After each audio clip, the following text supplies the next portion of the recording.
포승줄이 손목을 파고들었습니다. 돌쇠는 아무 말도 하지 않았습니다. 그저 천천히 고개를 돌려 연화를 바라보았습니다. 뜰 한가운데선 연화의 얼굴이 하얗게 질려 있었습니다. 눈물이 볼을 타고 흘렀지요. 돌쇠는 그 얼굴을 눈에 담았습니다. 오래도록 담았습니다. 그리고 빙그레 웃었습니다. 포졸들이 돌쇠를 끌고 대문을 나섰습니다. 연화의 절규가 뒤에서 들렸지만 돌쇠는 한 번도 뒤를 돌아보지 않았습니다. 이상하게도 가슴이 편안했습니다. 소인은 할 일을 다 했습니다. 그 생각 하나로 충분했습니다. 어째서 한 종놈이 그런 눈빛을 지닐 수 있었던 것일까요? 어째서 맨손으로 자기 목숨을 내던질 수 있었던 것일까요? 그 이유는 아무도 주목하지 않았던 아주 오래전 이야기에서 시작됩니다. 이야기의 들신분이 하늘보다 높고 가문의 체면이 목숨보다 무겁던 조선의 어느 고을에 사람들 사이에 대대로 전해 내려오는 이야기가 하나 있었습니다.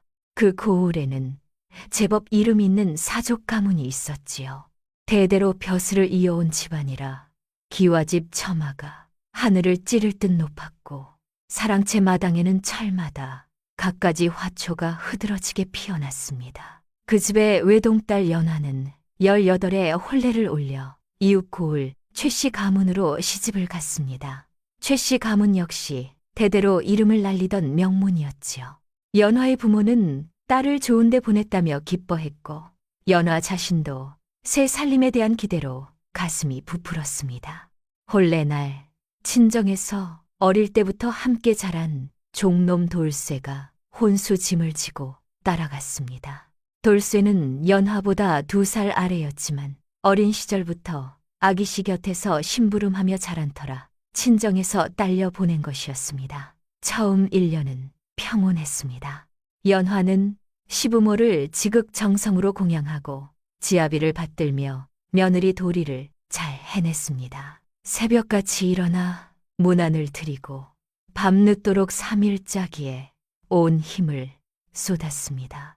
시어머니가 입맛이 없다 하시면 손수 죽을 쏘아 올렸고 시아버지의 제삿날에는 며칠을 밤새워 제수 음식을 장만했지요. 그런데 이상한 일이 생기기 시작했습니다. 연화가 아무리 정성을 다해도 시어머니의 심기를 건드리는 일이 잦아졌습니다. 국이 짜다, 밥이 서리겄다, 빨래에서 냄새가 난다, 트집 잡는 잔소리가 하루도 빠짐없이 이어졌습니다.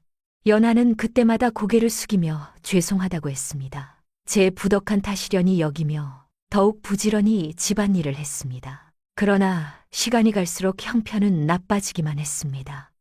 시집 온 지 3년, 연화의 배는 끝끝내 불러오지 않았습니다. 시어머니에게 그것은 도무지 참을 수 없는 일이었지요. 최씨 가문의 대를 이을 손자가 없다는 것, 그 책임은 며느리에게 있다는 것. 시어머니는 틈만 나면 연화를 몰아붙였습니다. 어느 날 저녁 무렵이었습니다. 시어머니가 연화를 사랑채로 불렀습니다. 지아비와 집안 어른들이 모두 모인 자리였지요. 연화는 무슨 일인가 싶어 조심스레 발을 들였습니다. 그리고 방 한가운데 놓인 종이 한 장을 보았습니다. 내보내겠다는 문서였습니다. 3년이 지나도록 잉태를 못하니 이것이 어찌 안하게 도리를 다한다 하겠느냐. 시어머니의 목소리가 방 안을 울렸습니다. 연화는 그 자리에서 얼어붙었습니다. 지렁거니를 설마 했던 일이 눈앞에 닥쳐온 것이었습니다. 어머님, 제 부덕한 탓이오나 조금만 더 시간을 주시옵소서. 연화가 이 말을 땅에 닿도록 절하며 빌었습니다. 그러나 시어머니는 냉정했습니다. 시간이라 3년을 기다렸느니라. 이 이상 무엇을 기다리라는 게냐. 대를 끊을 작정이 아니라면 당장 나가거라. 연화는 지아비 치성을 바라보았습니다. 제발 한마디만 해달라고 눈빛으로 애원했습니다. 그러나 치성은 얼굴을 돌린 채 창밖만 바라보고 있었습니다. 그 옆모습을 보는 순간 연화는 모든 것을 깨달았습니다. 이 사람은 처음부터 나를 사랑한 적이 없었구나. 아니, 나중에야 알게 된 일이지만 지성은 혼례 전부터 마음에 둔 다른 여인이 있었습니다. 그러나 집안의 강권으로 어쩔 수 없이 연화를 아내로 맞이했던 것이지요. 그러니 진심 따위는 처음부터 없었습니다. 그 차가운 얼굴 뒤에 숨겨진 사정을 연화는 그날 처음으로 짐작했습니다. 날이 연화가 떨리는 목소리로 불렀습니다. 지성이 천천히 고개를 돌렸습니다. 그리고 무표정하게 말했습니다. 어머님 말씀대로 하시구려. 나도 이제 어찌할 도리가 없소. 그 한마디가 연화 가슴에 비수처럼 박혔습니다. 3년을 함께한 지압이었습니다. 같은 이불을 덮고 잠든 밤이 첫날을 넘었는데 그런데도 이토록 쉽게 남의 일처럼 내뱉는 것이었습니다. 연화의 눈에서 눈물이 흘렀습니다. 그러나 소리내어 울지는 않았습니다. 마지막 자존심이었지요. 명문가의 딸로 태어나 이렇게 쫓겨나는 것만으로도 치욕인데 울음까지 보일 수는 없었습니다. 짐을 꾸려라. 오늘 중으로 나가야 한다. 시어머니가 차갑게 말했습니다. 연화는 비틀거리며 일어났습니다. 방으로 돌아가 짐을 챙겨야 했지만 다리에 힘이 풀려 걸음이 떨어지지 않았습니다. 그때였습니다. 아씨, 바쁜 발소리와 함께 돌쇠가 달려왔습니다. 3년 전 혼수 짐을 지고 따라와 최 씨 가문 행랑채에서 자비를 하던 종놈이었습니다. 돌쇠는 연화의 창백한 얼굴을 보고 무슨 일이 있었는지 단번에 알아챘습니다. 소문은 이미 행랑 사람들 사이에 퍼져 있었으니까요. 아씨, 소인이 짐을 꾸려 드리겠습니다. 부디 몸조리나 잘 하시옵소서. 돌쇠가 조심스레 말했습니다. 연화는 고개를 끄덕였습니다. 그것이 고작이었습니다. 입을 열었다간 울음이 터질 것 같았으니까요. 돌쇠는 재빠르게 움직였습니다. 연화의 방으로 들어가 의복과 물건을 꾸렸습니다. 그러나 시어머니가 보낸 행랑 사람들이 밀고 들어와 대부분을 빼앗아 갔습니다. 이건 최 씨 가문 물건이다. 가져갈 수 없다. 연화가 혼수로 가져온 것들, 3년 동안 모은 것들이 죄다 빼앗겼습니다. 남은 것은 낡은 무명 저고리 몇 벌과 초라한 보따리 하나뿐이었습니다. 돌쇠는 이를 악물었습니다. 그러나 종의 신분으로 맞설 수는 없었습니다. 대신 솜저고리 안에 몰래 감춰두었던 것들을 보따리에 슬며시 넣었습니다. 연화가 아끼던 빚, 어머니에게서 물려받은 놀이개, 그리고 얼마 안 되는 엽전이었습니다. 해가 저물 무렵 연화는 최 씨 가문 대문 밖으로 쫓겨났습니다. 등 뒤에서 대문이 쾅 닫히는 소리가 들렸습니다. 3년을 살았던 집이었습니다. 자신의 모든 것을 바쳤던 곳이었습니다. 그것이 이렇게 허무하게 끝나버리다니. 연화는 대문 앞에 한참을 서 있었습니다. 어디로 가야 할지 몰랐으니까요. 친정은 이미 가세가 기울어 돌아갈 형편이 아니었습니다. 아버지는 돌아가시고 어머니 혼자 죗바느질로 근근히 사시는 형편이었습니다. 거기에 쫓겨난 딸이 굴러들어가면 어머니까지 손가락질 받을 것이 뻔했습니다. 아씨, 돌쇠가 살며시 다가왔습니다. 보따리를 등에 메고 있었습니다. 어디로 가시렵니까? 연화는 대답하지 못했습니다. 대답할 수가 없었습니다. 갈 곳이 없다고 인정하는 순간 무너질 것 같았으니까요. 그때 돌쇠가 연화의 발을 내려다보았습니다. 맨발이었습니다. 급히 쫓겨나느라 신도 신지 못한 것이었습니다. 흰 발바닥이 차가운 땅에 닿아 시뻘겋게 얼어붙어 있었습니다. 돌쇠는 말없이 자신의 집신을 벗었습니다. 아씨, 이것이라도 신으시옵소서. 돌쇠, 그건 네 신이 아니냐. 발이야, 백리를 맨발로 걸어도 괜찮습니다. 아씨, 발에 상처가 나시면 아니 됩니다. 돌쇠는 연화 앞에 무릎을 꿇었습니다. 그리고 마치 귀한 보물을 다루듯 조심조심 연화 발에 집신을 신겨드렸습니다. 연화는 그 모습을 내려다보며 눈물을 흘렸습니다. 3년을 함께한 지아비는 손 한 번 잡아준 적 없었는데 종놈 돌쇠가 제 신을 벗어 신겨주고 있었습니다.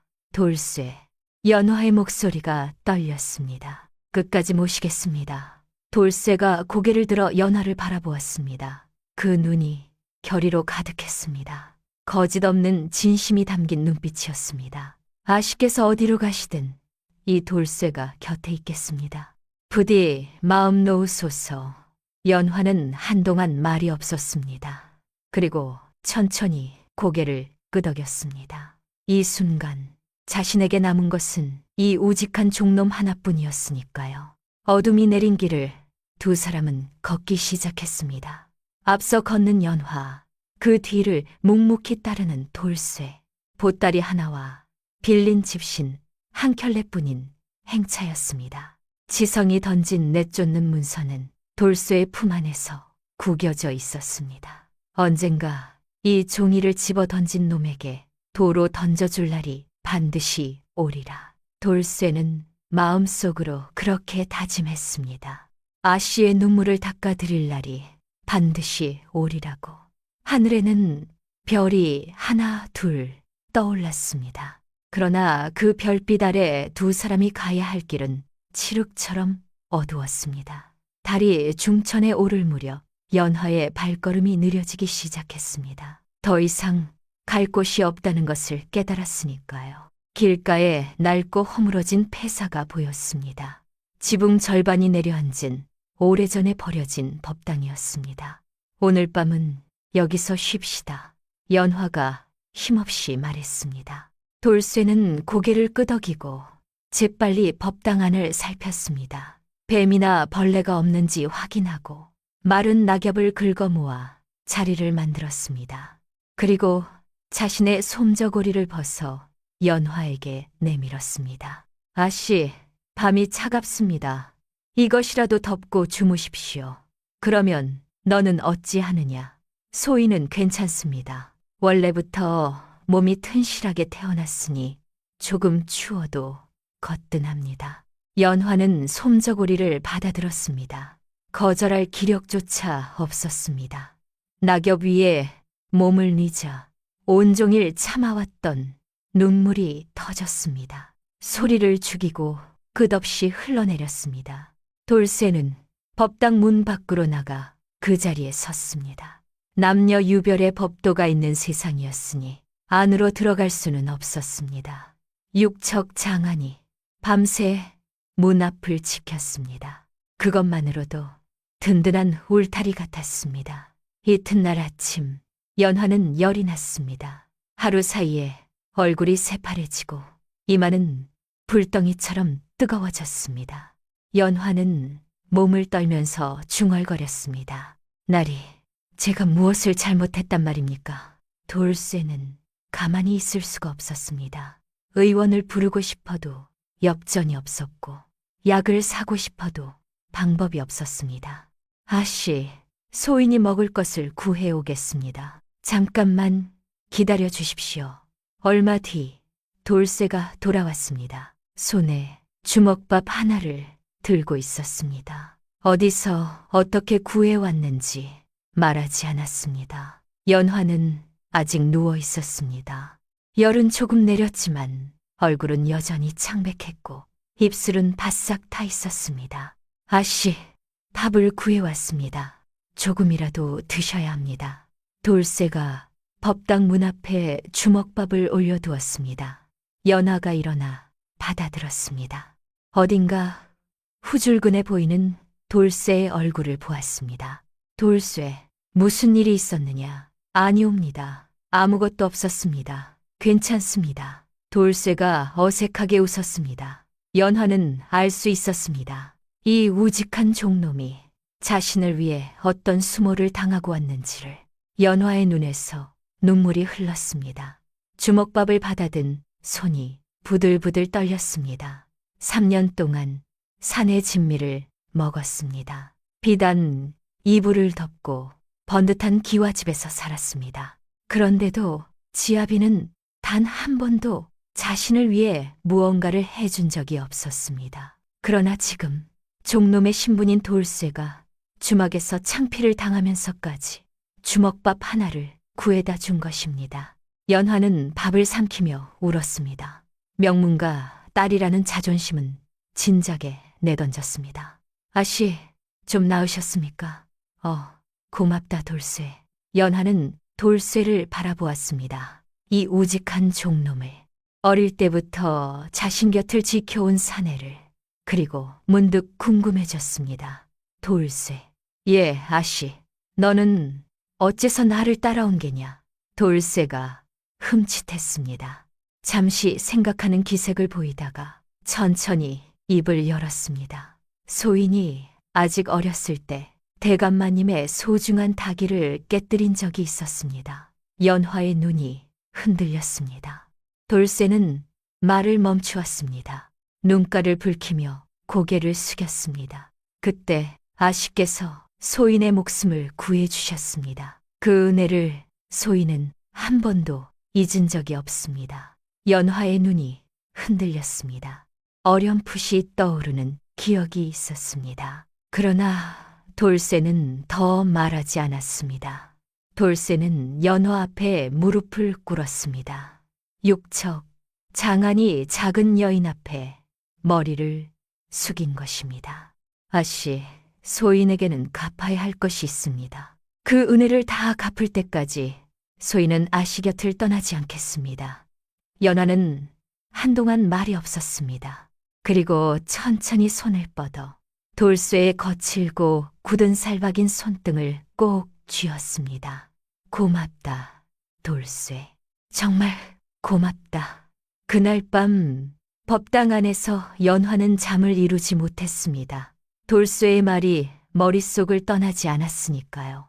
그때 아씨께서 소인의 목숨을 구해주셨습니다. 그 한마디가 가슴 깊은 곳을 건드렸습니다.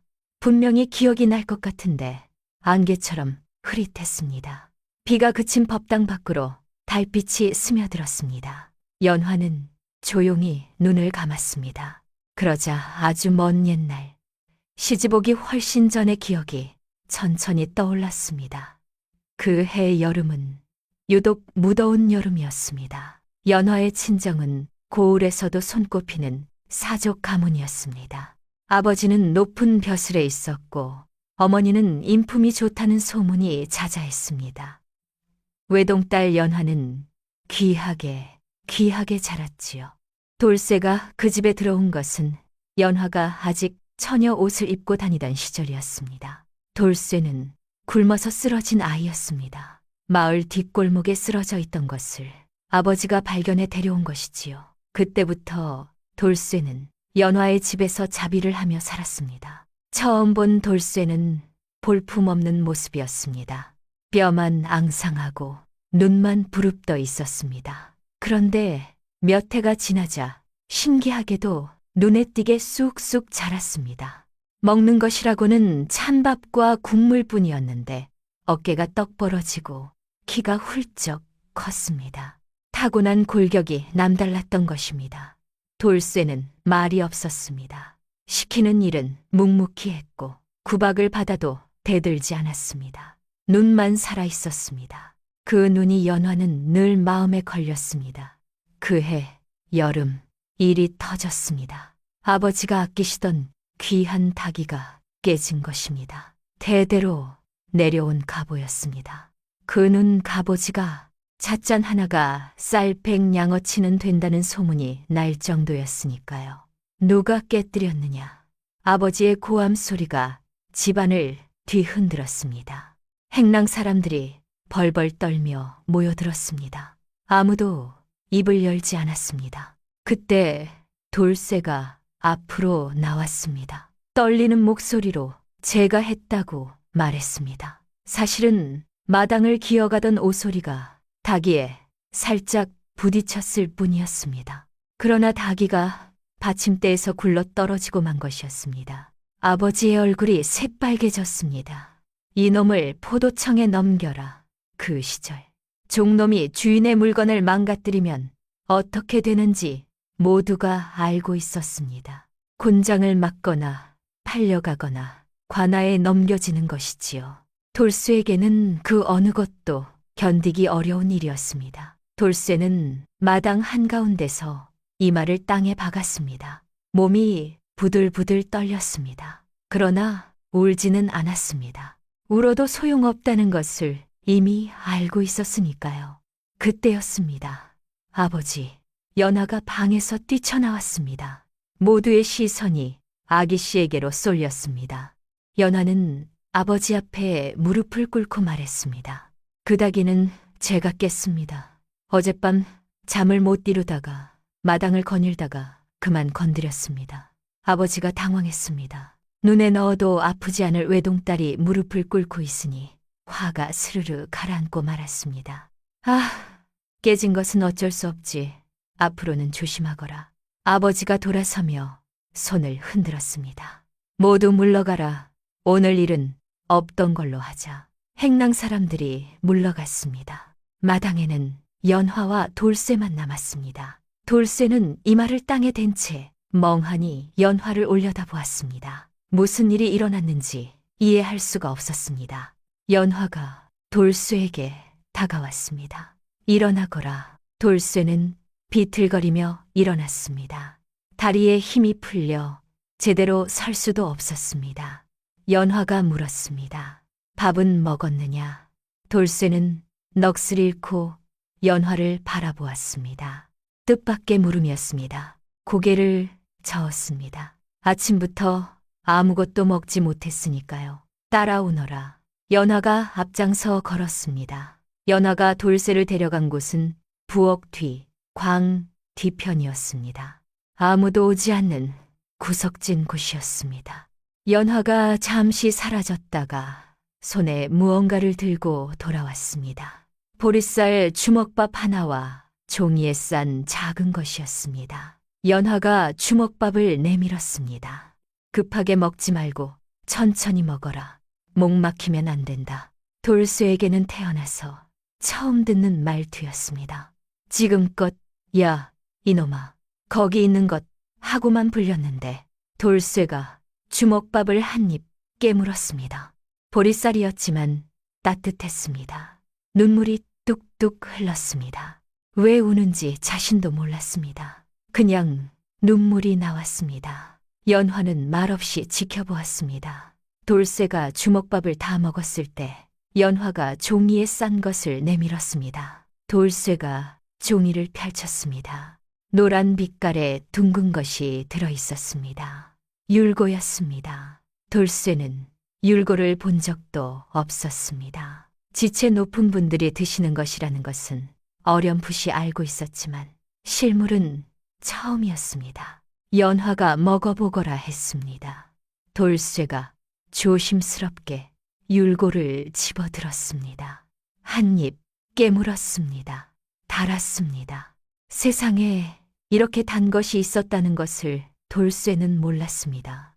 혀 위에서 녹는 그 맛이 마치 다른 세상에 온 것 같았습니다.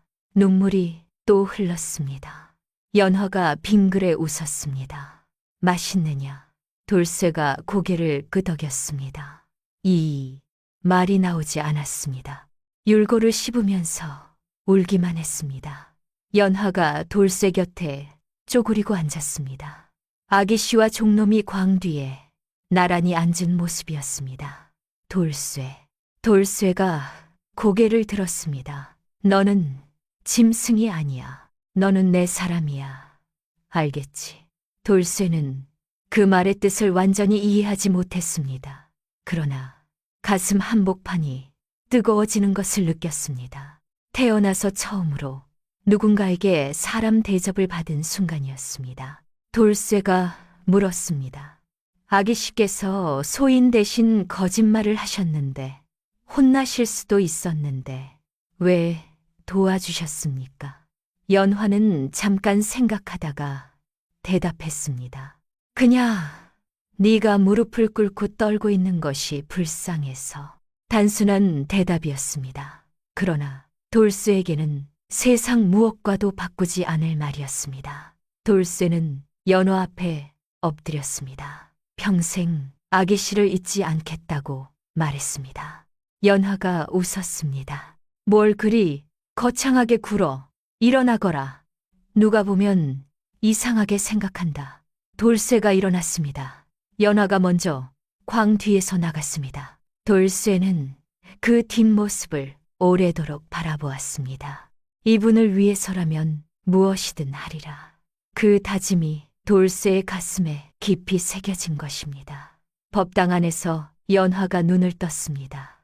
회상에서 빠져나온 것입니다. 마침내 모든 것이 또렷하게 기억났습니다. 그날의 율고, 그날의 햇살, 그리고 눈물범벅이 된 돌쇠의 얼굴까지. 연화가 고개를 돌렸습니다. 법당 문 앞에 돌쇠가 앉아 있었습니다. 밤새 망을 보고 있었던 모양이었습니다. 육척 장안이 문턱에 기대어 앉은 모습이 우스꽝스러우면서도 가슴이 아팠습니다. 뼈만 앙상하던 그 아이가 저렇게 큰 사내가 되었구나. 그리고 여전히 나를 지키고 있구나. 연화의 눈에서 눈물이 흘렀습니다. 소리 없이 조용히. 그날 광 뒤에서 건넨 율고 하나가 이 사내의 평생을 바꿔놓았다는 것을 연화는 이제야 깨달았습니다. 그리고 생각했습니다. 나도 이 사람에게 빚이 있다. 언젠가 반드시 갚아야 할 빚이. 며칠이 지났습니다. 연화의 열은 내렸지만 갈 곳이 없기는 마찬가지였습니다. 법당에서 하루하루를 버티는 것이 고작이었습니다. 돌쇠는 날마다 마을을 돌아다니며 풍맥을 벌어왔습니다. 육척 장안이 힘쓰는 일이라면 무엇이든 했습니다. 쌀가마 나르기, 장작 패기, 짐 운반. 하루 종일 일해도 푼돈밖에 안 됐지만 그 돈으로 아씨가 먹을 것을 샀습니다. 연화는 그런 돌쇠가 가엾었습니다. 그러나 지금은 그의 도움 없이는 하루도 살 수 없는 형편이었습니다.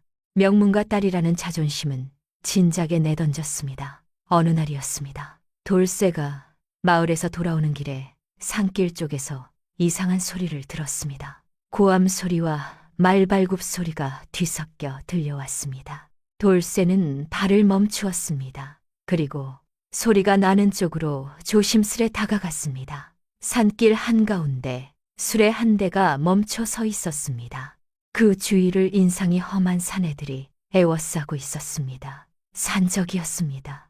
67명은 되어 보였습니다. 수레에서 중년 사내 하나가 끌어내려지고 있었습니다. 비단 옷을 입고 있었지만 얼굴은 새파랗게 질려 있었습니다. 같이 오던 사람들은 이미 도망친 뒤였습니다. 이놈이 의주기를 오가며 돈을 긁어 모으는 큰 객주놈이지. 산적 두목 같은 사내가 비웃었습니다. 짐은 다 두고 목숨만 챙겨서 꺼져라. 객주는 벌벌 떨었습니다. 아무리 돈이 많아도 산길에서 산적을 만나면 당해낼 재간이 없었습니다. 돌쇠는 나무 뒤에 숨어 그 광경을 지켜보았습니다. 나설까 말까 망설였습니다. 저 많은 산적을 혼자 상대하는 것은 무모한 일이었습니다. 그러나 저대로 두면 저 사람은 틀림없이 목숨을 잃을 것입니다. 돌쇠의 머릿속에 연화의 얼굴이 스쳐 지나갔습니다. 아씨를 위해 돈을 벌어야 합니다. 아씨에게 따뜻한 집과 밥을 드려야 합니다. 그러려면 살아남아야 했습니다. 그러나 돌쇠는 이를 악물었습니다. 그리고 나무 뒤에서 벌떡 일어났습니다. 거기 멈추어라. 산적들이 일제히 돌쇠를 바라보았습니다. 육척 장안이 나타나자 한순간 주춤했습니다. 그러나 이내 비웃었습니다. 뭐냐, 이놈은 죽고 싶어서 환장했나. 두목이 부하들에게 눈짓했습니다. 두 명이 돌쇠에게 달려들었습니다. 돌쇠는 피하지 않았습니다. 첫 번째 사내가 덮쳐오자 돌쇠의 거대한 손이 그 사내의 멱살을 쥐었습니다. 그리고 그대로 들어올려 옆으로 내던졌습니다. 사내의 몸이 허공에 떴다가 나무에 부딪혀 굴렀습니다. 두 번째 사내가 육척 몽둥이를 휘둘렀습니다. 돌쇠가 팔로 받아냈습니다. 둔탁한 소리가 났지만 돌쇠는 꿈쩍도 안 했습니다. 오히려 몽둥이를 빼앗아 두 동강내 버렸습니다. 산적들의 얼굴에 당황한 빛이 떠올랐습니다. 이 개 같은 놈, 두목이 직접 나섰습니다. 그러나 돌쇠의 괴력 앞에서는 그도 어쩌지 못했습니다. 돌쇠가 두목의 가슴팍을 밀어내자 두목의 몸이 여러 걸음 튕겨나갔습니다. 으아, 두목이 땅에 나뒹굴었습니다. 부하들이 달아나기 시작했습니다. 이 화개 같은 놈, 물러나라, 두목이 외쳤습니다. 산적들은 쓰러진 동료를 끌고 도망쳤습니다. 금세 산길이 고요해졌습니다. 돌쇠는 거친 숨을 몰아쉬었습니다. 팔에 시퍼런 멍이 들었지만 큰 부상은 없었습니다. 객주가 비틀거리며 다가왔습니다. 고맙소. 목숨을 살려주었구려. 박대방이라 하오. 의주기를 오가며 장사를 하는 사람이요. 사내는 연신 허리를 굽혔습니다. 돌쇠는 쑥스러운 듯 머리를 긁적였습니다. 다치신 데는 없으십니까? 그대 덕에 살았소. 이 은혜를 어떻게 갚아야 할지. 박대방이 품에서 지갑을 꺼냈습니다. 묵직해 보였습니다. 이것은 조그만 성이요. 받아주시오. 돌쇠는 지갑을 바라보았습니다. 저 돈이 있으면 아씨와 한동안 편히 지낼 수 있을 것입니다. 그러나 돌쇠는 고개를 저었습니다. 소인은 돈이 필요한 것이 아닙니다. 그러면 무엇을 바라는 것이요? 돌쇠가 잠깐 망설였습니다. 그리고 입을 열었습니다. 소인에게는 모시는 분이 계십니다. 사정이 있어 지금은 갈 곳 없는 신세이십니다. 그분의 안전을 부탁드려도 되겠습니까? 소인이 돈을 벌어올 때까지 안전한 곳에서 지내실 수 있도록 박대방의 눈이 커졌습니다. 목숨을 구해주고서 돈 대신 남의 보호를 부탁하다니 예사 사람이 아님을 단번에 알아챘습니다. 그 정도야 어렵지 않소. 내 가게에 빈 곳간채가 있으니 거기서 지내시면 돼요. 돌쇠의 얼굴에 밝은 빛이 돌았습니다. 그런데 하나만 묻겠소. 하이, 나는 무엇이든 그대처럼 힘센 사람이 어째서 품팔이를 하고 있는 것이요. 그 힘이면 행수로도 부족하지 않을 텐데. 돌쇠는 말을 더듬다가 솔직하게 답했습니다. 소인은 종놈입니다. 아씨를 모시는 것 말고는 다른 것은 모릅니다. 박대방이 턱을 매만졌습니다. 종이라니 아깝구만. 내가 한 가지 제안을 하겠소. 나와 함께 의주 행수로 들어오지 않겠소. 한양과 의주를 오가며 큰 거래를 이어가는 상단이요. 힘들고 위험하지만 잘만 되면 큰 돈을 벌 수 있는 길이요. 돌쇠의 눈이 흔들렸습니다. 의주 교역길, 인삼과 비단을 거래하는 험한 여정이라고 들었습니다. 그러나 거기서 성공하면 아씨에게 번듯한 집을 마련해 드릴 수 있습니다. 비단 옷을 입혀 드릴 수 있습니다. 더 이상 법당에서 덜덜 떨며 지내지 않아도 됩니다. 내일 아침까지 답을 주시오. 박대방은 그 말을 남기고 자리를 떴습니다. 그날 밤 돌쇠는 법당으로 돌아왔습니다. 연화가 물었습니다. 왜 이리 늦었느냐? 돌쇠는 대답하지 못했습니다. 오늘 있었던 일을 어떻게 전해야 할지 몰랐으니까요. 돌쇠, 무슨 일이 있었느냐? 연화의 목소리에 걱정이 담겼습니다. 돌쇠는 한동안 뜸을 들이다가 결국 모두 털어놓았습니다. 산적을 물리친 일, 박대방을 만난 일, 그리고 의주 상단의 행수로 들어오라는 제안을 받은 일까지. 연화는 말없이 들었습니다. 아씨, 소인은 떠나겠습니다. 돌쇠가 무릎을 꿇고 말했습니다. 3년만 기다려 주십시오. 반드시 돈을 벌어서 돌아오겠습니다. 그때는 아씨에게 번듯한 집도 비단 옷도 마련해 드리겠습니다. 연화의 눈이 흔들렸습니다. 3년, 긴 세월이었습니다. 박대방 나리가 아씨의 안전을 보장해 주신다 했습니다. 곡간체에서 평안히 지내실 수 있을 겁니다. 네가 없으면 돌쇠. 연화가 말을 끊었습니다. 돌쇠가 고개를 들었습니다. 네가 없으면 내가 어찌 살아간단 말이냐. 연화의 목소리가 떨렸습니다. 돌쇠는 가슴이 무너질 것 같았습니다. 아씨. 그러나 연화는 눈물을 삼켰습니다. 네 뜻이 그러하다면 붙잡지 않겠다. 다만 연화가 돌쇠의 손을 잡았습니다. 굳은 살 박인 거칠고 투박한 손이었습니다. 잠깐만. 연화가 말을 멈추었습니다. 그리고 품 안에서 작은 종이 꾸러미를 꺼냈습니다. 법당에 들어오기 전 마을 장터에서 가진 엽전을 털어 마련해 둔 것이었습니다. 종이를 펼치자 노란 율고 두어 개가 들어 있었습니다.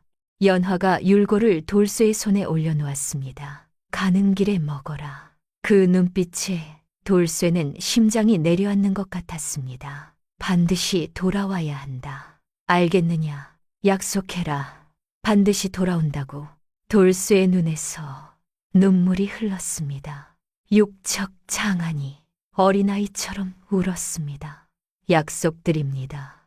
반드시 돌아오겠습니다.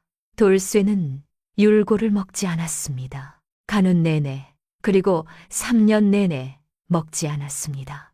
그저 품 안에 꼭 간직했습니다. 아씨의 손온기가 남아있는 그것이 세상 무엇보다 소중했으니까요. 다음 날 아침이었습니다. 박대방의 수레가 법당 앞에 닿았습니다. 연화는 짐을 챙겨 수레에 올랐습니다. 이제 박대방의 곡간체에서 지내게 되는 것입니다. 돌쇠는 수레 앞에 섰습니다. 연화를 바라보았습니다. 그러나 도저히 다가갈 수가 없었습니다. 손 한 번 잡지 못하고 멀리서 바라보기만 했습니다. 연화가 수레 안에서 고개를 돌렸습니다. 돌쇠와 눈이 마주쳤습니다. 서로 아무 말도 하지 않았습니다. 그러나 그 눈빛만으로 모든 것이 전해졌습니다. 돌쇠가 무릎을 꿇었습니다.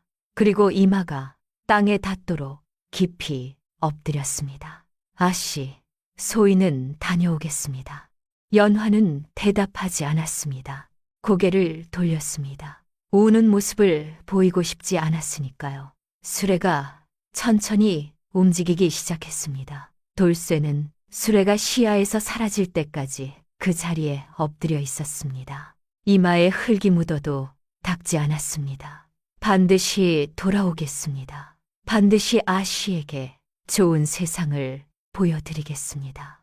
돌쇠가 일어났습니다. 그리고 북쪽을 향해 발걸음을 옮겼습니다. 의주로 가는 길은 멀고 험했습니다. 돌쇠는 박대방의 상단에 합류해 북으로 향했습니다. 본 적도 없는 풍경이 눈앞에 펼쳐졌습니다. 산은 점점 높아지고 바람은 점점 뼛속까지 파고드는 추위로 변해갔습니다. 상단 사람들은 돌쇠를 신기한 눈으로 바라보았습니다. 그러나 이내 그 시선은 감탄으로 바뀌었습니다. 돌쇠의 힘은 상상을 뛰어넘었으니까요. 다른 사람 셋이 겨우 드는 짐을 혼자 가볍게 들어 올렸습니다. 박대방이 돌쇠를 눈여겨보았습니다. 이 사람을 그냥 짐꾼으로 놔두기에는 아깝구나. 박대방은 돌쇠를 자기 곁에 두고 장사 방법을 가르쳐 주었습니다. 물건값 흥정, 사람 보는 눈, 거래 협상. 돌쇠는 글을 몰랐지만 머리는 명석했습니다. 한번 들은 것은 잊지 않았고 셈 계산은 귀신같이 정확했습니다. 첫 번째 겨울이 왔습니다. 의주의 겨울은 가혹했습니다. 코끝이 얼어붙는 추위가 며칠씩 계속됐습니다. 상단 사람 중에는 병으로 쓰러지는 이도 있었습니다. 그러나 돌쇠는 끄떡없었습니다. 저녁마다 돌쇠는 하늘을 올려다 보았습니다. 유독 맑고 빛나는 북방의 밤하늘이었습니다. 그때마다 연화의 얼굴이 떠올랐습니다. 아씨는 평안하실까? 따뜻한 곳에서 쉬고 계실까? 혹시 병이 나진 않으셨을까? 돌쇠는 품 안에서 종이 꾸러미를 꺼냈습니다. 연화가 건네준 율곡이었습니다. 바스러질까봐 조심조심 펼쳐보았습니다. 노란 빛깔이 여전했습니다. 돌쇠는 율곡을 가슴에 안고 잠이 들었습니다. 기다려 주십시오, 아씨. 그런데 두 번째 해 한겨울이었습니다. 상단이 함경도 험준한 산길을 지나던 날, 갑자기 하늘에서 눈보라가 몰아쳤습니다. 어디서 왔는지 모를 폭설이었습니다. 상단 사람들이 미처 피하지 못했습니다. 돌쇠는 짐을 지킨답시고 맨 끝에 남아있다가 그만 눈더미에 깔리고 말았습니다. 차갑고 무거운 눈이 온몸을 짓눌렀습니다. 움직일 수가 없었습니다. 숨을 쉬기도 힘들었습니다. 이러다 죽겠구나. 그 생각이 스쳐 지나갔습니다. 그러자 제일 먼저 떠오른 것이 연화의 얼굴이었습니다. 아직 약속을 못 지켰는데, 아직 돌아가지 못했는데. 돌쇠는 이를 악물었습니다. 손가락 하나, 발가락 하나, 눈 속에서 조금씩 움직이기 시작했습니다. 한 시즌이 지났는지 두 시즌이 지났는지 알 수 없었습니다. 그러나 돌쇠는 멈추지 않았습니다. 마침내 눈더미를 박차고 일어섰습니다. 온몸이 얼어붙어 있었습니다. 손에는 여전히 율곡 꾸러미가 쥐어져 있었습니다. 놓지 않았던 것입니다. 멀리서 상단 사람들이 횃불을 들고 달려왔습니다. 돌쇠, 그대 살아있었어. 박대방이 돌쇠를 끌어안았습니다. 돌쇠는 피웃음을 지었습니다. 아직 약속이 남아있습니다. 날이 아직 못 돌아갔습니다. 그 일 이후 박대방은 돌쇠를 친아들처럼 대했습니다. 장사의 비결을 아낌없이 전수했습니다. 돌쇠는 마른 땅이 물을 빨아들이듯 모든 것을 배워나갔습니다. 3년째가 되었습니다. 돌쇠는 이제 어엿한 행수가 되어 있었습니다. 스스로 거래를 성사시키고 새로운 거래처를 개척하기도 했습니다. 박대방은 돌쇠에게 이익의 일부를 나누어 주었습니다. 돈이 쌓이기 시작했습니다. 처음에는 엽전뿐이었지만 차츰 냥이 되고 은자가 되어 갔습니다. 돌쇠는 그 돈을 한 푼도 쓰지 않았습니다. 모두 아씨를 위해 모았습니다. 어느 날 밤 돌쇠는 달빛 아래 쌓아놓은 돈을 바라보았습니다. 이 정도면 아씨에게 번듯한 집을 마련해 드릴 수 있겠구나. 비단 옷도 사드릴 수 있겠구나. 하인도 드릴 수 있겠구나. 더 이상 법당에서 떨며 지내지 않아도 되는 거구나. 돌쇠의 눈에서 눈물이 흘렀습니다. 자십할 3년 동안 참아왔던 눈물이었습니다. 그때 박대방이 다가왔습니다. 돌쇠, 이제 3년이 되었구나. 돌아갈 때가 됐다. 나는 네가 없었으면 3년 동안 산적에게 목숨을 빼앗겼을 게야. 이것은 내가 줄 수 있는 마지막 것이다. 박대방이 묵직한 자루를 하나 내밀었습니다. 여기에 은자 50냥이 네가 번 것에 더해서 이것으로 새 살림을 시작하거라. 돌쇠가 손을 저었습니다. 이건 너무 과분합니다. 과분하긴. 그리고 박대방이 웃으며 말했습니다. 그 아씨에게 잘해드려라. 네가 3년 동안 얼마나 그분을 그리워했는지 나는 다 알고 있으니까. 며칠 뒤 돌쇠는 남쪽을 향해 출발했습니다. 돌아오는 내내 돌쇠는 연화의 얼굴만 떠올렸습니다. 아씨, 지금 돌아갑니다. 약속대로 돌아갑니다. 발걸음이 빨라졌습니다. 3년 만이었습니다. 돌쇠가 돌아왔습니다. 박대방의 가게에 도착했을 때 연화는 마당에서 빨래를 널고 있었습니다. 3년 전과 다르지 않았습니다. 여전히 소박한 차림에 여전히 고운 얼굴이었습니다. 다만 눈가의 수심이 깊어진 것만 달랐습니다. 돌쇠는 대문 앞에 서서 한동안 바라보았습니다. 가슴이 터질 것 같았습니다. 3년을 그리워했던 얼굴이 거기 있었으니까요. 아씨, 돌쇠가 낮게 불렀습니다. 연화가 고개를 돌렸습니다. 그리고 멈추었습니다. 돌쇠. 연화의 눈이 커졌습니다. 손에 든 빨래가 덜덜 떨렸습니다. 돌쇠가 천천히 다가왔습니다. 3년 전보다 더 검게 탄 얼굴, 더 거칠어진 몸, 그러나 여전히 우직한 눈빛이었습니다. 소인 돌아왔습니다. 돌쇠가 무릎을 꿇었습니다. 연화 앞에 엎드렸습니다. 약속대로 돌아왔습니다. 아씨. 연화의 눈에서 눈물이 쏟아졌습니다. 손에 든 빨래가 땅에 떨어졌습니다. 3년을 기다렸습니다. 돌아오지 못하면 어떡하나. 무슨 일이라도 생기면 어떡하나. 밤마다 걱정하며 잠을 이루지 못했는데, 그런데 이렇게 멀쩡하게 돌아오다니. 이 바보. 연화가 엉엉 울었습니다. 3년이 뭐냐. 3년이. 돌쇠도 울었습니다. 육척 장안이 아씨 앞에서 어린아이처럼 코를 훌쩍였습니다. 이렇게 두 사람의 재회가 이루어졌습니다. 며칠 뒤 돌쇠는 연화를 데리고 친정 마을로 향했습니다. 연화의 친정집은 이미 오래전에 남의 손으로 넘어가 있었습니다.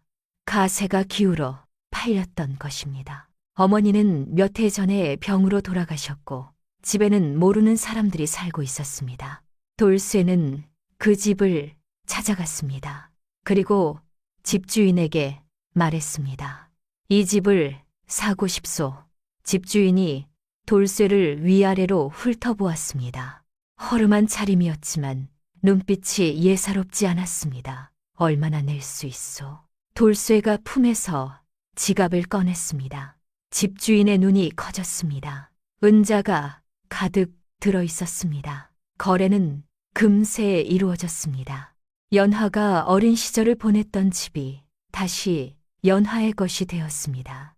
연화는 대문 앞에 서서 한동안 바라보았습니다. 눈물이 흘렀습니다. 다시는 돌아오지 못할 줄 알았던 곳이었으니까요. 아씨, 이제 이 집은 아씨 것입니다. 돌쇠가 조용히 말했습니다. 연화는 대답하지 못했습니다. 그냥 울 뿐이었습니다. 돌쇠는 거기서 멈추지 않았습니다. 집을 고치고 하인을 들이고 세간살이를 갖추었습니다. 그리고 박대방의 이름을 빌려 마을 한편에 작은 상단을 열었습니다. 양반과 아씨가 직접 장사에 나설 수는 없는 세상이었으니 돌쇠가 행수로 앞에 서고 연화는 뒤에서 살림을 도맡아 이끄는 방식이었습니다.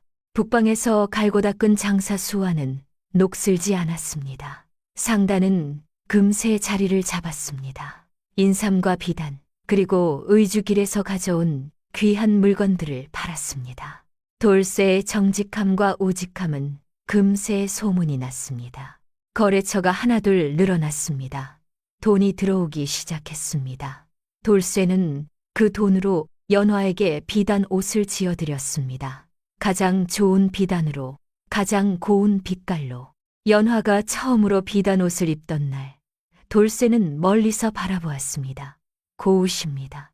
3년 전 법당에서 떨던 아씨가 아니었습니다. 당당하고 우아한 모습이었습니다. 본래 있어야 할 자리로 돌아온 것 같았습니다. 아씨, 참 잘 어울리십니다. 돌쇠가 말했습니다. 연화가 빙그레 웃었습니다. 네 덕분이야, 돌쇠. 소문은 금세 퍼졌습니다. 쫓겨났던 연화 아씨가 큰 재산을 가지고 돌아왔다는 소문이었습니다. 친정집을 사들이고 상단까지 열었다는 이야기가 마을 전체에 퍼졌습니다. 그 소문은 최씨 가문에도 들어갔습니다. 어느 날 뜻밖의 손님이 찾아왔습니다. 대문 앞에 가마 한 채가 멈추었습니다. 가마에서 내린 것은 다름 아닌 전 시어머니였습니다. 그리고 그 뒤에는 전 지아비 치성이 서 있었습니다. 3년 전에 연화를 쫓아낸 당사자들이었습니다. 연화의 얼굴이 굳었습니다. 시어머니가 능청스러운 웃음을 지으며 다가왔습니다. 아이고, 내 며느리야. 얼마나 고생이 심했겠어. 들으니 크게 성공했다던데. 과연 우리 집 며느리는 달라. 연화는 대답하지 않았습니다. 시어머니가 말을 이었습니다. 지난 일은 흘려보내고 우리 예전처럼 지내는 게 어떻겠느냐. 다시 우리 집으로 들어오면 어떻겠어? 뻔뻔한 말이었습니다. 3년 전에 맨발로 쫓아낸 것을 잊었단 말입니까? 연화가 막 입을 열려는 순간 돌쇠가 앞으로 나섰습니다. 여기는 아씨의 집이옵니다. 돌쇠의 목소리는 낮았지만 단호했습니다. 시어머니가 돌쇠를 올려다 보았습니다. 육척, 장안이 대문을 막아서 있었습니다. 허락 없이는 들어오실 수 없습니다. 3년 전 아씨를 맨발로 내쫓으신 것을 기억하십니까? 돌쇠의 눈빛은 차가웠습니다. 그때 내보낸다는 문서를 들이미시며 2번 다시 얼굴을 보이지 말라 하셨습지요. 그 약속을 지켜주시옵소서. 2번 다시 아씨 앞에 나타나지 않으시는 것이 좋겠습니다. 시어머니의 얼굴이 새빨개졌습니다. 이 종놈이 소인은 종이옵니다. 허나 아씨를 버린 날이보다는 낫다고 생각하고 있습지요. 지성의 얼굴이 창백해졌습니다. 아무것도 말할 수 없었습니다. 물러가십시오. 2번은 말씀 안 드리겠습니다. 돌쇠가 대문을 닫았습니다. 쾅 소리가 울렸습니다. 대문 밖에서 시어머니의 날카로운 목소리가 들렸지만 돌쇠는 꿈쩍도 안 했습니다. 한참 뒤에야 발소리가 멀어졌습니다. 연화가 돌쇠를 바라보았습니다. 돌쇠, 고마워. 정말 고마워. 3년 전의 원한이 조금은 풀리는 것 같았습니다. 맨발로 쫓겨났던 그날의 치욕이 오늘 조금은 씻겨나간 것 같았습니다. 그날 밤 연화가 돌쇠를 불렀습니다. 돌쇠, 이리 와 한커라. 돌쇠가 다가갔습니다. 연화가 돌쇠의 손을 잡았습니다. 굳은 살박인 거칠고 투박한 손이었습니다. 3년 전보다 더욱 거칠어져 있었습니다. 네 손, 연화의 목소리가 떨렸습니다. 이 손으로 얼마나 고생했느냐, 얼마나 힘들었을 게냐. 아씨, 소인은 괜찮습니다. 뭐가 괜찮다는 게냐. 연화가 돌쇠의 손등을 어루만졌습니다. 눈물이 뚝뚝 떨어졌습니다. 내 탓에 네가 이런 고생을. 아씨 탓이 아니옵니다. 돌쇠가 조용히 말했습니다. 소인이 하고 싶어서 한 것입니다. 아씨에게 좋은 것을 드리고 싶어서 한 것입니다. 후회하지 않습니다. 연화는 한동안 돌쇠의 손을 쥐고 있었습니다. 그 침묵 속에서 말로는 다할 수 없는 무언가가 흘렀습니다. 그러나 세상이라는 것은 그런 것입니다. 좋은 일이 오래 이어지면 시기하는 자가 생기는 법이지요. 그 시기의 중심에는 최 씨의 가문이 있었습니다. 3년 전에 연화를 쫓아낸 전지압이 치성이었습니다. 치성은 그 후 새 지엄이를 맞이했지만 살림은 점점 기울었습니다. 반면 쫓아냈던 연화는 큰 재산을 모아 당당하게 살고 있었습니다. 그것이 치성의 자존심을 갉아먹었습니다. 전날 대문 앞에서 내쫓긴 것은 더더욱 치욕이었습니다. 종놈에게 쫓겨났다는 이야기가 마을에 퍼졌으니까요. 치성은 이를 갈았습니다. 그러던 어느 날 치성의 귀에 솔깃한 이야기가 들어왔습니다. 저 상단이 의주에서 물건을 떼어온다지요. 혹시 금지된 물건이 아닙니까? 치성의 눈이 빛났습니다. 물론 저 상단은 떳떳한 거래만 하고 있었습니다. 그러나 없는 죄도 만들어 씌우는 것이 세상 이치였습니다. 지성은 포도청에 고발장을 넣었습니다. 저 상단이 밀무역을 하고 있으며 그 뒤에는 연화가 있다는 내용이었습니다. 물론 거짓이었습니다. 그러나 지성은 포도청 관원들에게 뒷돈을 뿌렸습니다. 진실은 돈 앞에서 힘을 잃는 법이었습니다. 며칠 뒤 연화의 집 앞에 포졸들이 들이닥쳤습니다. 밀무역 혐의로 이 집을 수색한다. 포졸들이 대문을 걷어차고 들어왔습니다. 하인들이 비명을 질렀습니다. 연화가 급히 마당으로 나왔습니다. 이것이 무슨 일입니까? 네가 연화더냐? 밀무역을 주도했다는 고발이 들어왔다. 포도청으로 따라와야 한다. 그렇게 밀무역을 집리이로 대야 단간은 그토 연화의 얼굴이 새파래졌습니다. 밀무역이라니 무슨 말인지 영문도 몰랐습니다. 말도 안 됩니다. 우리 상단은 정당한 거래만 합니다. 그것은 포도청에서 밝혀질 일이다. 자, 따라오시오. 포졸이 연화의 팔을 잡으려 했습니다. 그때였습니다. 기다리시오. 배 밑바닥에서 울리는 목소리가 마당에 울려 퍼졌습니다. 돌쇠가 달려왔습니다. 육척 장안이 연화 앞에 가로막았습니다. 물러서라. 나라의 일이다. 잠깐만 기다리십시오.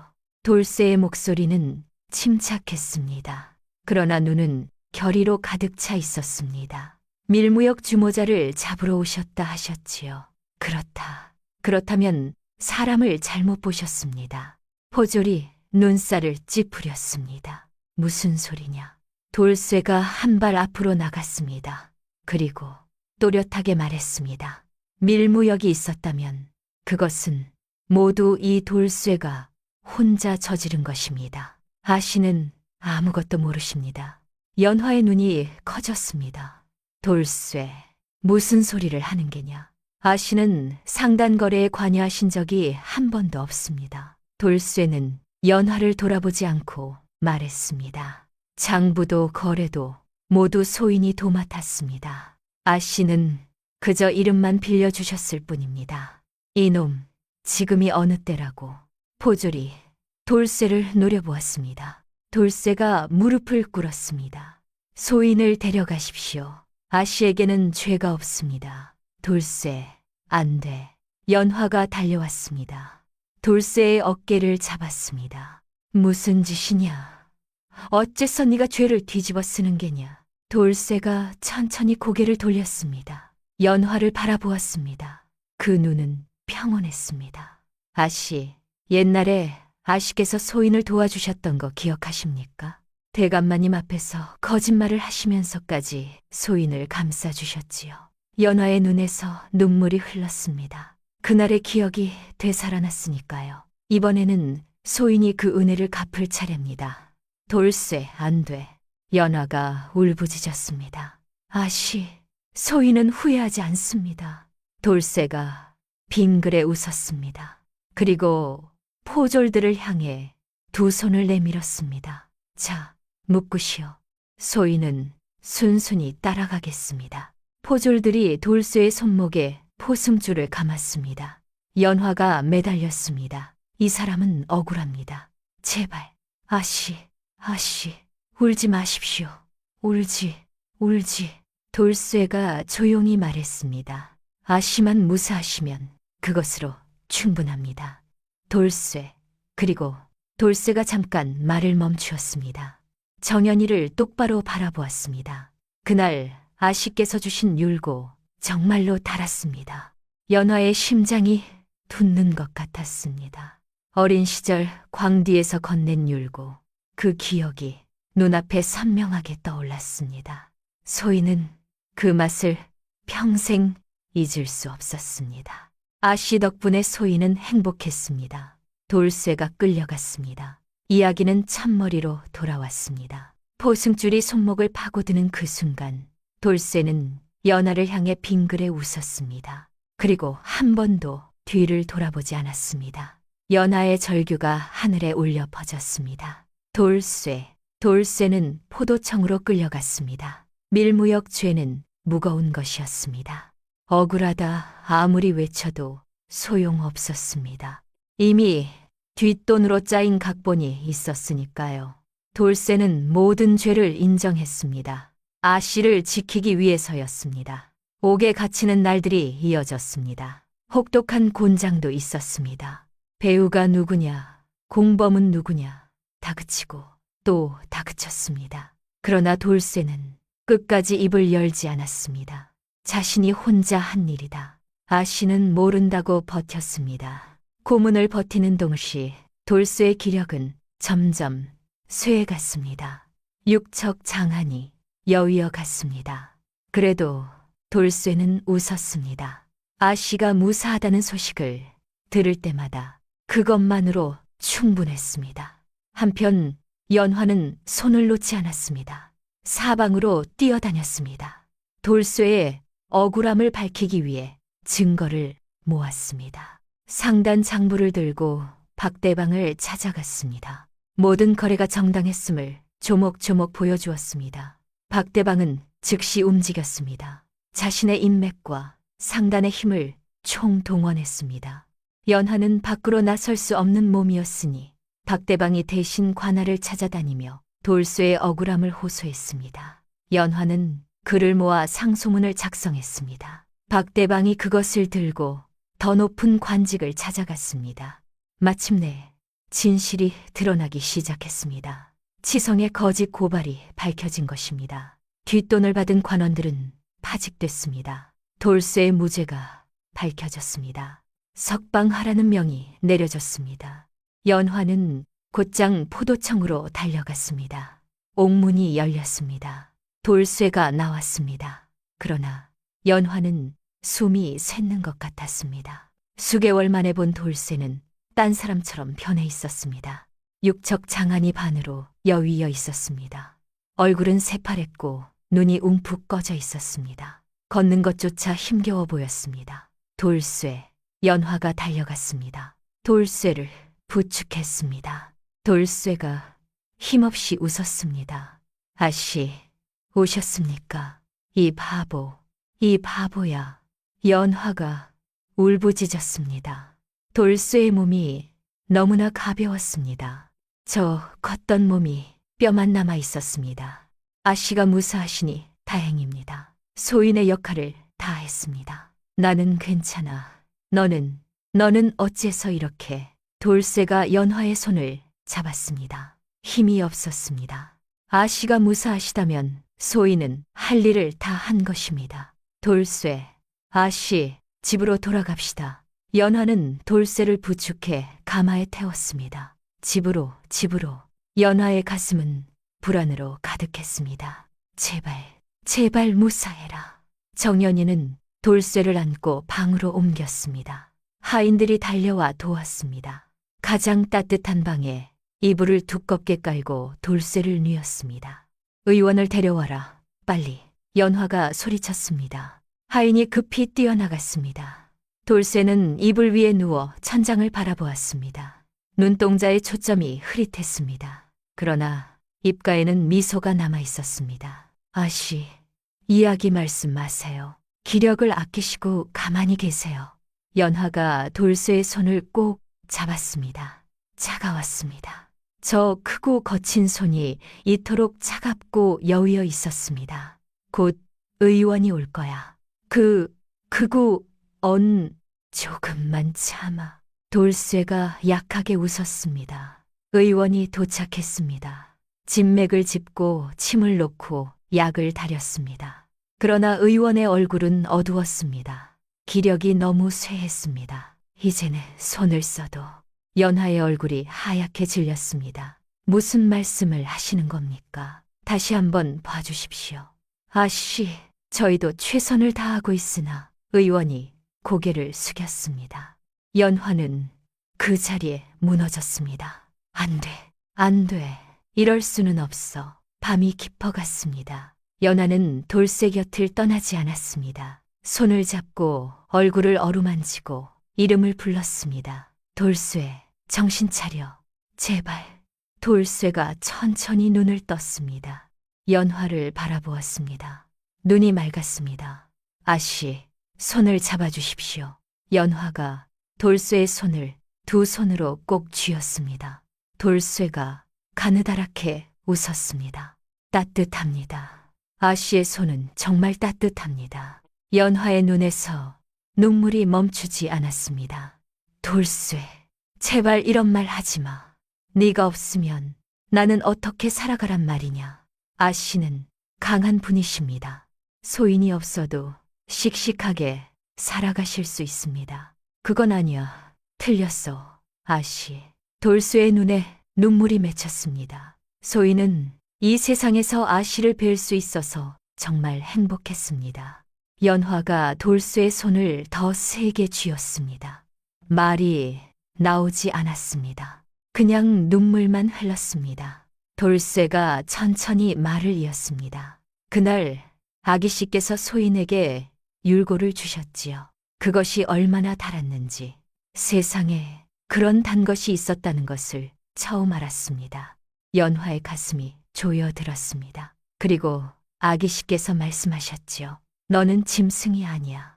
너는 내 사람이야. 라고 돌쇠의 눈에서 눈물이 흘렀습니다. 그 한마디가 소인의 모든 것이었습니다. 그 한마디가 있었기에 소인은 여기까지 올 수 있었습니다. 연화가 소리 없이 울었습니다. 아씨, 소인은 은혜를 다 갚았습니까? 아씨께서 소인을 도와주신 은혜, 이제 모두 갚았습니까? 연화가 돌쇠의 얼굴을 어루만졌습니다.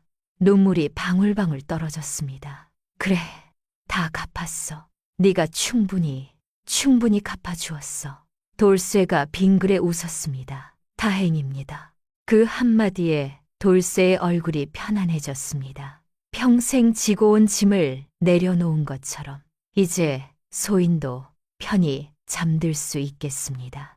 돌쇠, 아씨, 언제까지나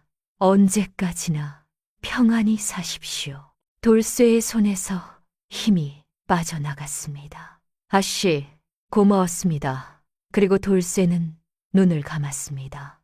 편안한 얼굴이었습니다. 미소를 머금은 채 마치 고요히 잠이 든 것처럼 돌쇠. 연화가 돌쇠를 흔들었습니다. 돌쇠, 일어나. 돌쇠, 대답해. 대답이 없었습니다. 안 돼. 연화의 절규가 밤하늘에 울려 퍼졌습니다. 세월이 흘렀습니다. 연화는 홀로 상단을 이어갔습니다. 힘들 때마다 돌쇠의 목소리가 들리는 것 같았습니다. 아씨는 강한 분이십니다. 그 말이 연화를 일으켜 세웠습니다. 해마다 율곡가 나올 때면 연화는 반드시 한쪽을 따로 떼어 두었습니다. 그것은 팔지도 먹지도 않았습니다. 그냥 두었습니다. 돌쇠의 몫이었으니까요. 그렇게 몇 해가 지나고 연화의 머리에 흰 것이 섞이기 시작했습니다. 어느 날 백발이 된 연화가 언덕 위 무덤을 찾아왔습니다. 햇볕이 잘 드는 곳에 만들어진 소박하지만 정성스럽게 가꾼 무덤이었습니다. 묘 앞에는 꽃이 피어 있었습니다.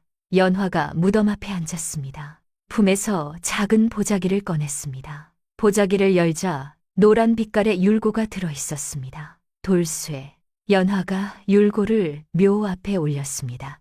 율곡 가져왔어. 네가 좋아하던 것이야. 바람이 불었습니다. 따스한 봄바람이었습니다. 나도 이제 많이 늙었구나. 머리도 하얗게 됐어. 연화가 빙그레 웃었습니다. 그래도 네 덕분에 여기까지 살아왔어. 연화의 눈에 눈물이 맺혔습니다. 고마워, 돌쇠. 곁에 있어줘서 정말 고마워. 바람이 연화의 머리카락을 스쳤습니다. 마치 누군가가 어루만져 주는 것처럼. 연화가 눈을 감았습니다. 다음 세상에서 또 만나요. 그때는 내가 너를 지켜줄게. 묘 곁에 핀 꽃이 바람에 흔들렸습니다. 마치 대답하듯이. 옛 어른들이 이르기를 하늘은 높아도 사람의 선악을 다 살피신다 하셨지요. 남을 해치려 파놓은 구덩이에 제가 빠지고 눈보라 속에서 베푼 작은 온정이 훗날 목숨을 살리는 은혜가 되었습니다. 고생 끝에 낙이 오고 악행은 반드시 제 몸으로 돌아오는 것. 이것이 예나 지금이나 변치 않는 하늘의 이치가 아니겠습니까? 오늘 이야기도 끝까지 들어주셔서 감사합니다. 전에 내려오는 이야기를 바탕으로 제가 직접 대본을 쓰고 영상도 하나하나 만든 것입니다. 이 채널에서만 보실 수 있는 이야기이니 다음 회에도 더욱 놀라운 이야기로 찾아뵙겠습니다.